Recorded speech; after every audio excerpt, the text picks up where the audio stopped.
이른바 얼굴에 떡볶이를 던진 손님입니다.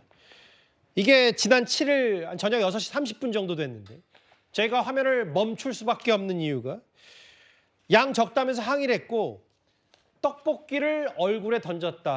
허주연 변호사님, 좀 더 구체적인 설명이 필요할 것 같아요. 네, 지난 7일에요. 이 글쓴이가 글을 올렸는데 이 글쓴이는 떡볶이 매장, 그러니까 분식집을 운영하고 있는 점주입니다. 그런데 주문이 들어와서 16분 만에 배달을 해줬고 그리고 나서 오후 6시 반쯤에 이 배달을 받은 손님이 떡볶이가 7개밖에 없다라고 하면서 배달 어플 측으로 항의를 했다고 합니다.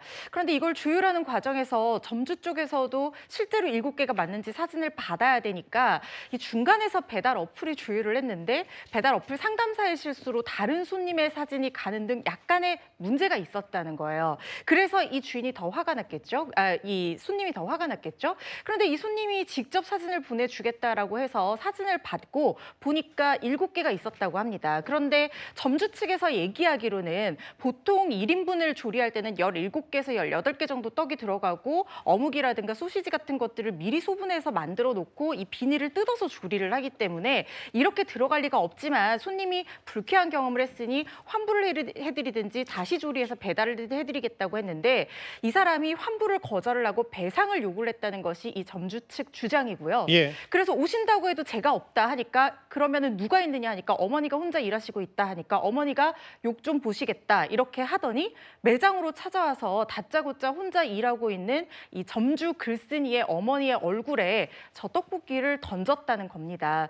그래서 지금 이 아들이 굉장히 분노한 상황이라고 글을 올린 상황이고요. 근데 뭐 법적으로 대응을 하고 싶고 경찰이 찾아왔는데 경찰은 폭행죄만 해당이 된다라고 얘기를 했다고 하는데 더 뭔가 할 수 있는 것은 없는지 도움을 구하는 글을 올려서 이게 논란이 되고 있습니다. 그러니까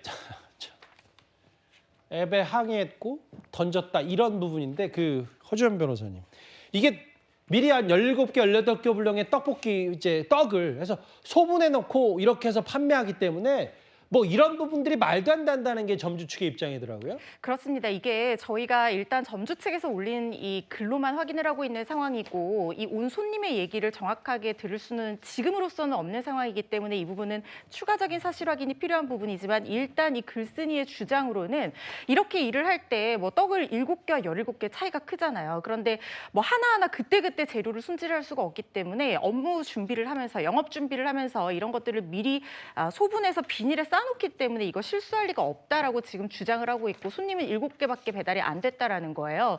그런데 지금 어떤 이유에서든지 그걸 뭔가 환불을 하든 배상을 받든 이렇게 폭력적인 방법을 써서는 사실은 안 되는 것이죠. 그래서 지금 이 어머니가 떡볶이 국물이 눈에 들어가면서 급성 결막염 증세까지 보인다고 하는데 예. 이 부분은 떡볶이가 굉장히 뜨거운 상태였다고 하면 특수상해죄에도 해당이 될 수 알겠습니다. 있을 것 같고요. 그 이후에 업무방해죄에도 해당될 여지가 있어 보이거든요. 이 부분 조금 적극적인 대응으로 이어질 것 같다는 생각이 듭니다. 8위까지 만나봤습니다. 다음 주에 가기 전에 지금까지 들어온 여러분들의 목소리를 만나볼까요? 첫 번째 댓글입니다. 본인이 차명 논란이 있는데 다른 사람 비리를 지적할 수 있나라고 하셨어요. 예, 민정성 얘기를 하신 것 같고요. 예, 국민추천제 통해서 민심이 제대로 반영되길 바랍니다라고 하셨습니다. 재판이 안 하는 사법부는 폐지해야 한다. 존재 이유가 없다라고 하셨어요. 대통령 아들 결혼식인데 마음껏 추타 못해도 씁쓸하다는 입장도 내셨어요. 예, 마지막 보겠습니다. 대통령 집이 아니라 국민들 집이다. 5년 전세 놓은 곳이다. 청와대, 한남동 뭐 이런 부분을 얘기했었는데 댓글 5개 모두 감사드리고 아까 일부 패널이 언급했던 여론조사를 짧게나마 소개를 해드려야 될 것 같아요. 출구조사 결과 이재명 대통령의 당선 뒤에 재판 지속 여부에 대해서 재판 계속해야 된다. 63.9%. 이 여론조사를 저희가 중요하기 때문에 제가 고지해서 알려드리겠습니다.